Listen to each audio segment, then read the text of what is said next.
Hello दोस्तों, मैं अमित यादव आपका स्वागत करता हूं आपके अपने यूट्यूब चैनल हेमंत एएलपी पर। दोस्तों, आशा है कि आप लोग ठीक होंगे।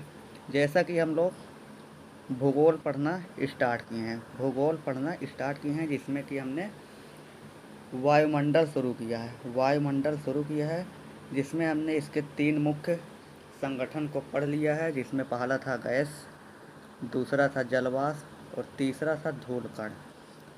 उसके बाद हम लोग शुरू करने जा रहे हैं आज का टॉपिक हमारा है कि जो हमारे लेयर्स हैं, वायुमंडल में लेयर्स या परत कितने हैं, तो 5 हैं। कौन कौन से हैं हम लोग अभी जा रहे हैं उसी को पढ़ने। तो चलते हैं आगे, देखते हैं कौन कौन से लेयर हैं हमारे वायुमंडल में।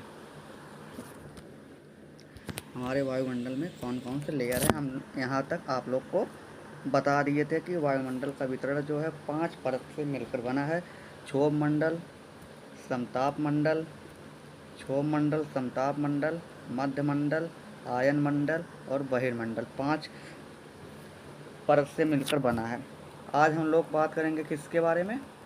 आज का टॉपिक हमारा होगा क्षोभ मंडल, पहला है। उसके बाद समताप मंडल, उसके बाद मध्य मंडल। वैसे ही हम लोग आगे बढ़ते रहेंगे। तो चलते हैं, देखते हैं हमारा जो है क्षोभ मंडल जो है, इसका एक फिगर है, आप लोग देख सकते हैं इसका फिगर, क्षोभ मंडल का फिगर। तो यहाँ पर क्या है, क्षोभ मंडल जो है 8 किलोमीटर है और इसका ऊंचाई इधर यहाँ पर 18 किलोमीटर हो जाती है। यहाँ पर 18 किलोमीटर है। उसके बाद देखेंगे ये वाला जो स्थान है इसे ध्रुव कहते हैं और ये वाला स्थान जो है इसे भूमध्य रेखा कहा जाता है। और पहले नंबर पर है क्षोभ मंडल, जहाँ पर तापमान कम होता है, इसलिए यहाँ पर मौसमी घटनाएं ज़्यादा होती हैं। दूसरा है समताप मंडल, तीसरा है मध्य मंडल और चौथा है आयन मंडल और पांचवा है बहिर्मंडल। ऊंचाई सबकी देख लेते हैं। क्षोभ मंडल की ऊंचाई यहाँ 8 किलोमीटर है और यहाँ पर 18 किलोमीटर। अभी इसको बताएंगे कि यहाँ पर 8 क्यों है, यहाँ पर 18 किलोमीटर क्यों है। उसके बाद देखते हैं ये जो रेखा है इस पे जो लगे हैं इसे क्षोभ सीमा भी कहा जाता है, ट्रोपो इसको स्पेयर भी कहा जाता है, क्षोभ सीमा भी। और इसके बाद देखिए समताप मंडल का 50 किलोमीटर, मध्य मंडल का 80 किलोमीटर, आयन मंडल का 640 किलोमीटर ऊंचाई है और उसके बाद बहिर्मंडल का 10,000 किलोमीटर ऊंचाई है, 10,000 किलोमीटर।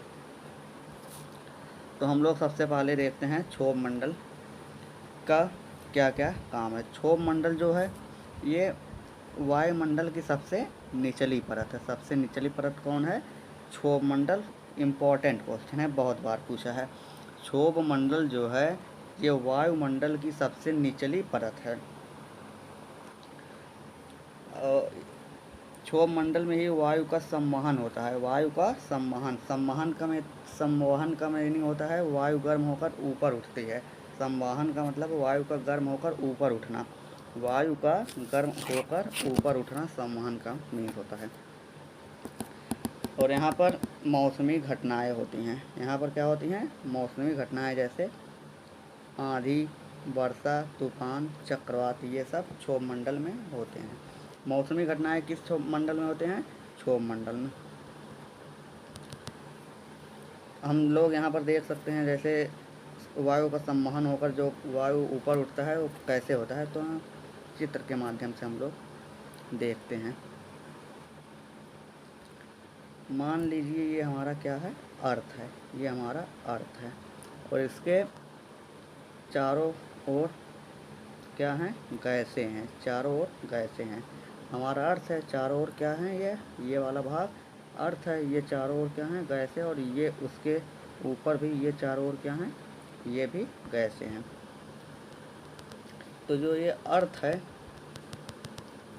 है पृथ्वी के गुरुत्व के कारण इस गैसों को अपनी ओर आकर्षित करेगी। इसलिए ये गैसें क्या होंगी? भारी गैसें।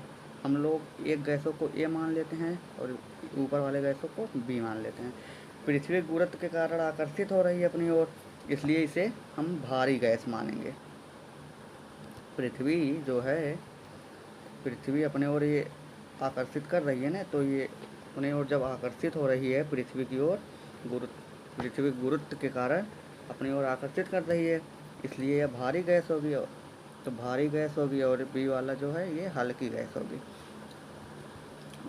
हल्की गैस होगी और भारी गैस जो होगी हैवी गैस, इसमें जो ऊर्जा स्थानांतरण होगा ये ज़्यादा होगा।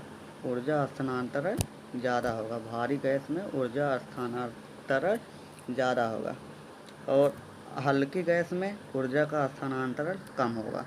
तो हम लोग यहाँ पर एक बात सीख सकते हैं, यहाँ एक निष्कर्ष निकल सकता है कि यहाँ पर देखिए वायु जब ऊपर जा रही है तो टेम्परेचर घट रहा है। ऊंचाई बढ़ने के साथ साथ टेम्परेचर जो है टेम्परेचर घटता है। ऊंचाई बढ़ने के साथ साथ टेम्परेचर में गिरावट आती है। हमें यहाँ पर एक ही यही निष्कर्ष निकालना है कि जब वायु ऊपर उठती है तो तापमान में गिरावट आती है। तो यहाँ देखिए लिखा है हाइट जब बढ़ेगी तो टेम्परेचर कम होगा। भारी गैस की मात्रा घटती है, भारी गैस की मात्रा घटती है। और यहाँ पर देखिए टेम्परेचर जब कम होगा तो 165 मीटर की ऊंचाई पर 1 डिग्री सेल्सियस माइनस हो जाता है टेम्परेचर, जिसे हम लोग क्या कहते हैं, सामान्य हास्य दर। सामान्य हास्य दर भी जिसे हम लोग कहते हैं। चलिए आगे देखते हैं पॉइंट। मौसमी घटनाएं इसमें आती हैं, जैसे कि आंधी हुआ, तूफान हुआ, वर्षा हुआ, चक्रवात हुआ। अब यहाँ पर सामान्य हास्य दर ये क्या होता है, इसको हम जानते हैं। सामान्य हास्य दर जो ये ऊंचाई बढ़ने पर ताप में कमी आना सामान्य हास्य रस कहलाता है। जैसे 165 मीटर की ऊंचाई पर -1 डिग्री सेल्सियस होना। हाइट देखिए, हाइट जब इक्वेटर पर ज़्यादा होगा, इक्वेटर पर जब दाब ज़्यादा होगा तो टेम्परेचर कम होगा, और इक्वेटर पर जब दाब कम होगा तो तापमान, और पोल पर जब दाब कम होगा तो तापमान भी कम होगा। जब हवाएं ऊपर उठती है तो तापमान कम होता है, हम लोग इसको देख चुके हैं। अब हमारा एक क्वेश्चन बहुत बार पूछते हैं बच्चे और हमें ये डाउटफुल लगता है कि ध्रुवों का तापमान कम और भूमध्य रेखा पर अधिक क्यों होता है।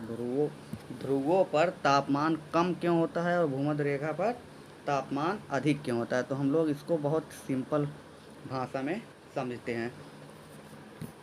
मान लीजिए ये हमारा है, ठीक, ये हमारा सन है और ये हमारा भूमध्य रेखा है, ये पोल है। ये क्या है, पोल मतलब ध्रुव, और ये है भूमध्य रेखा।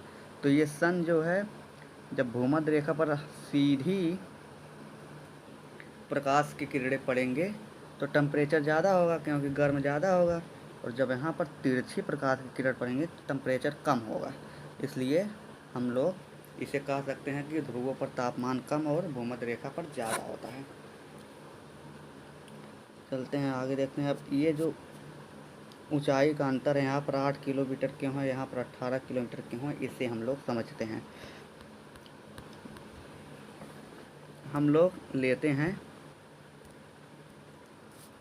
पृथ्वी है, समझ लीजिए, यहाँ पर एक मोम लेते हैं, भूमध्य रेखा है ये, और ये कौन सा है, ध्रुव का स्थान है। ध्रुव के स्थान पे हम लोग आइस लेते हैं जिसको बर्फ़ कहा जाता है, और भूमध्य रेखा पर हम लोग क्या लेते हैं, भूमध्य रेखा पे हम लोग लेते हैं मोम। जब मोम को गर्म किया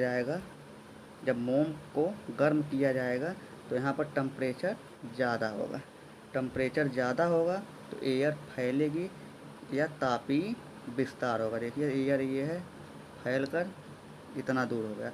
और यहाँ पर ध्रुव पर जब आइस है, इसमें टेम्परेचर कम किया जाएगा तो ये सिकुड़ेगी। आइस सिकुड़ कर यहाँ पर देखिए एकदम सिकुड़ कर आ गई है। तो हम लोग यहाँ पर क्या कर सकते हैं, जब टेम्परेचर कम होता है तो वायु दाब ज़्यादा होता है, और जब टेम्परेचर अधिक होता है तो वायु दाब कम होता है। हमें निष्कर्ष यही निकला कि भूमध्य रेखा पर इसलिए वायु फैलेगी तो तापीय विस्तार होगा, इसलिए यहाँ पर हाइट भी बढ़ेगा, 18 किलोमीटर हो जाएगा। यहाँ पर सिकुड़ेगी, इसलिए यहाँ पर 8 किलोमीटर हो जाएगा ध्रुव पर। तो आशा करते हैं आप लोग को ये अच्छे से समझ में आया होगा। तो अब चलते हैं आगे की तरफ हम लोग। ये क्वेश्चन आपको बहुत बार पूछा है, आप लोग इसे पढ़ लीजिए अच्छे से। पहले नंबर पर क्षोभ मंडल, दूसरे पर सप्ताप मंडल, तीसरे मध्य मंडल, आयन मंडल, बहिर्मंडल। ऊंचाई यहाँ पर दिया है, ऊंचाई कितना है दिया है। अब चलते हैं आगे हम लोग। अब हमारा आता है दूसरे नंबर पर समताप मंडल। क्या है? समताप मंडल। समताप मंडल जिसकी हाइट है 18 किलोमीटर से लेकर 50 किलोमीटर। 18 किलोमीटर से 50 किलोमीटर। समताप मंडल में ओजोन परत पाई जाती है। ओजोन परत पाई जाती है समताप मंडल में। ओजोन परत पाई जाती है जिसके कारण पराबैंगनी किरणों का परावर्तन होता है और अवशोषण भी करती है। ओजोन परत पाई जाती है जिसके कारण पराबैंगनी किरण परावर्तन होती हैं और अवशोषण भी करती है ये परतें। अवशोषण करने के कारण ताप में वृद्धि होती है। मतलब तापमान ज़्यादा होता है। संघनन नहीं होंगे, ताप में वृद्धि होने के कारण संघनन नहीं होंगे। बादल भी नहीं बनेंगे तो वायुयान चालक वायुयान उड़ाते हैं। इसलिए यहाँ पर समताप मंडल में ही वायुयान चालक वायुयान उड़ाते हैं। मतलब जहाज़ जो होता है उसको इसीलिए हवाई जहाज़ वहाँ पर उड़ाते हैं वायुयान यात्री चालक। अब हम लोग देखते हैं ओजोन परत दो भागों में है, समताप मंडल और धरातली ओजोन। अब समताप मंडल में देखते हैं पराबैंगनी किरणों से सुरक्षा। ओजोन परत जो है समताप मंडल में पराबैंगनी किरणों से सुरक्षा प्रदान करती है। जैसे क्लोरीन और ब्रोमीन ओजोन का क्षरण हो रहा है, इससे ओजोन का क्षरण हो रहा है और इससे हमें जीन में परिवर्तन, त्वचा कैंसर, सूक्ष्मजीव मर जाते हैं। तापमान अधिक होता है। ओजोन परत का क्षरण हो रहा है इसके कारण, इसीलिए जीन में परिवर्तन, कभी कभी जीन में परिवर्तन भी हो जाए। त्वचा कैंसर भी होता है। त्वचा कैंसर किसके कारण होता है? त्वचा कैंसर जो है ओजोन का क्षरण हो रहा है जिसमें त्वचा का कैंसर भी होता है। यहाँ पर तापमान कम होता है, सूक्ष्मजीव मर जाते हैं। और धरातली ओजोन जो है वो VOC प्लस इसमें है, इसके कहते हैं वाष्पशील कार्बनिक यौगिक। इसमें धुआंसा होता है जिससे प्रदूषण होता है। प्रदूषक होता है, जैसे सांस लेने में परेशानी होती है, फेफड़े प्रभावित होती हैं, वर्षा कम होती है, दृश्यता कम होती है। 1987 ईस्वी में मॉन्ट्रियल प्रोटोकॉल के तहत 16 सितंबर को ओजोन दिवस मनाया जाता है। मॉन्ट्रियल प्रोटोकॉल जो कि कनाडा का शहर है। अब हमारा आता है तीसरे नंबर वाला मध्य मंडल की ऊंचाई कितनी है? 50 किलोमीटर से 80 किलोमीटर। धूलकण नहीं पाए जाते मध्य मंडल में। मध्य मंडल में धूलकण नहीं पाए जाते। सबसे ठंडी परत कौन सी है अगर पूछ लिया जाए तो मध्य मंडल, -100 डिग्री सेल्सियस। सबसे ठंडी परत कौन सी है? -100 डिग्री सेल्सियस मध्य मंडल। पृथ्वी की सुरक्षा करता है उल्का पिंड है। पृथ्वी की सुरक्षा करता है और ये उल्का पिंड है। अब आते हैं चौथे नंबर पर आयन मंडल।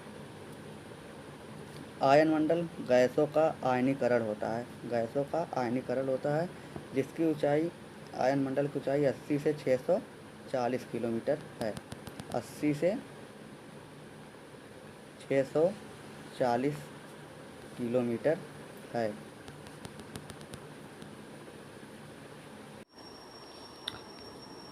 गैसों का आयनीकरण होता है, आवेशित कण पाए जाते हैं, रेडियो तरंग को परिवर्तित करते हैं और रेडियो स्टेशन स्थापित किया जाता है। आयन मंडल में ही रेडियो स्टेशन स्थापित किए जाते हैं। आयन मंडल में ही रेडियो तरंग को परावर्तित किया करते हैं। आयन मंडल आवेशित कण पाए जाते हैं आयन मंडल में, और गैसों का आयनीकरण होता है इसी में। पांचवा और लास्ट हम लोग पढ़ने जा रहे हैं। पांचवा है बहिर्मंडल। पांचवा है बहिर्मंडल, जिसकी ऊंचाई है 640 से 10,000 किलोमीटर। सबसे बाहरी परत है बहिर्मंडल। कृत्रिम उपग्रह लगाए जाते हैं, इसमें कृत्रिम उपग्रह लगाए जाते हैं। कृत्रिम उपग्रह लगाए जाते हैं, जैसे हीलियम हुआ, हाइड्रोजन हुआ, इस सब की अधिकता पाई जाती है किसमें, बहिर्मंडल में। हम लोग देख सकते हैं तापमंडल जो है ये आयन प्लस बहिर्मंडल, यहाँ पर हम लोग देख सकते हैं ये कुछ नहीं है। तो आज हम लोगों ने क्या पढ़ा, वायुमंडल की संरचना। वायुमंडल की संरचना, जिसमें हमने 5 मंडल हैं, 5 परत हैं। क्षोभ मंडल, जिसमें हम 5 लेयर्स हैं, 5 परत हैं। इसमें पहला था क्षोभ मंडल। क्षोभ मंडल में हम लोग क्या पढ़ते हैं कि ये मौसमी घटनाएं, क्षोभ मंडल मौसमी घटनाएं। क्षोभ मंडल जो है ये मौसमी घटनाएं, जैसे कि बारिश का आना, आंधी का आना, तूफान आना, बिजली तड़कना, ये सब इसमें होती हैं, मौसमी घटनाएं होती हैं। ये वायुमंडल की सबसे निचली परत है और पृथ्वी तल से सबसे नज़दीक भी यही परत है। उसके बाद हमने समताप मंडल पढ़ा, जो कि वायुयान की उड़ान भरती है। समताप मंडल वायुयान की उड़ान भरती है, और समताप मंडल परावैंगनिक किरणों से हमारी रक्षा करती है। इसमें त्वचा कैंसर भी होता है, सूक्ष्म जीव नहीं पाए जाते हैं, सूक्ष्म जीव मर जाते हैं। और 1987 ईस्वी में मॉन्ट्रियल, इसका 1987 में 16 सितंबर को ओजोन दिवस मनाया जाता है। 1987 में एक मॉन्ट्रियल प्रोटोकॉल आया, जो कि कनाडा का एक शहर है, जिसने 16 सितंबर को ओजोन दिवस शुरू किया। उसके बाद हमारा है एक क्विक रिवीजन है, ये मध्य मंडल 50 किलोमीटर से 80 किलोमीटर। धूल कण नहीं पाए जाते, सबसे ठंडी परत होती है, पृथ्वी की सुरक्षा करता है, उल्का पिंड है। आयन मंडल गैसों का आयनीकरण होता है, आवेशित कण पाए जाते हैं, रेडियो तरंग को परिवर्तित करता है और रेडियो स्टेशन स्थापित किए जाते हैं। और बहिर्मंडल में सबसे बाहरी परत है और कृत्रिम उपग्रह लगाए जाते हैं। तो आशा करते हैं आप लोगों को ये वीडियो अच्छा लगा होगा, और आप लोग हमारे यूट्यूब चैनल हेमंत ALP को ज़्यादा से ज़्यादा लोगों में शेयर करें, लाइक करें, कमेंट करें, और सब्सक्राइब करना ना भूलें, और नोटिफिकेशन, क्योंकि सब्सक्राइब कर बेल आइकन को आप क्लिक करेंगे तो आपके पास सबसे पहले नोटिफिकेशन आएगा। राम राम, राधे राधे, धन्यवाद। आप लोग वीडियो को ज़्यादा से ज़्यादा शेयर कीजिए। अगला हमारा टॉपिक रहेगा, हम लोग उसी दिन बताएंगे अगला टॉपिक हमारा क्या है। इसी के आगे हम लोग पढ़ाना शुरू करेंगे उस दिन। नेक्स्ट क्लास में हम लोग इसी से आगे पढ़ाना शुरू करेंगे। धन्यवाद।